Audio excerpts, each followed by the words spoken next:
There were very important developments on the front line today. The Russian offensive on the Kupiansk front failed. Synkivka organized counterattack operations to regain lost positions in and around Invanivka and Nadiia regions, but these attacks failed. The Ukrainian army repelled more than 10 Russian attacks in these regions.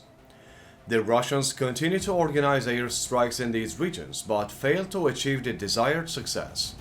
The Russians failed in their offensive operations in the southern Donetsk region. Ukrainian forces prevented the Russians from recapturing lost positions on the Bakhmut front and prevented strong Russian offensives. The Russians launched airstrikes in the area, but the Ukrainian troops were not harmed. On the Avdiivka front, intense fighting continued. The Russians continued their offensive in this area and launched airstrikes on Keramik, Severne, Pervomaikse and Stepove. Ukrainian defense forces prevented these attacks and repelled a total of 15 Russian attacks in this region. After the Russian operations in the Avdiivka region, the number of soldiers lost on a daily basis reached almost 2 times. The defense blocks formed by Ukraine in the Avdiivka region neutralized the Russians and turned Avdiivka into hell for the Russians.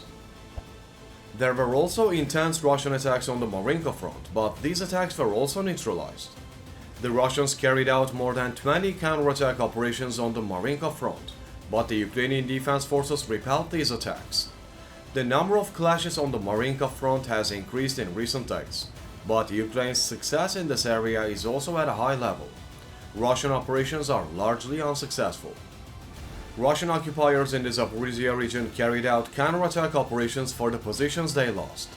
The Russians, determined to retake their lost positions, launched strong attacks, but the Ukrainian defense forces repelled these attacks. The Russians could not retake the positions and failed. The Russians launched airstrikes on the villages of Malnivka, Poltavka, Uliapole, Novodanilivka and Piatnatsky. The Ukrainian army largely repelled the Russian attacks. Ukraine's active defense strategy seems to have worked quite well. Ukrainian counterattacks in the Melitopol region also continued.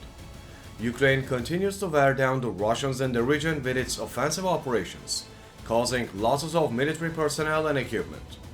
However, during the day, the Ukrainian Air Force carried out 14 strikes on the areas where Russian soldiers, weapons and military equipment were concentrated. They also carried out 2 attacks on Russian air defense systems and 1 attack on the command center.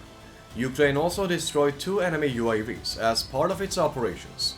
Ukrainian air defense forces destroyed 2 enemy combat UAVs.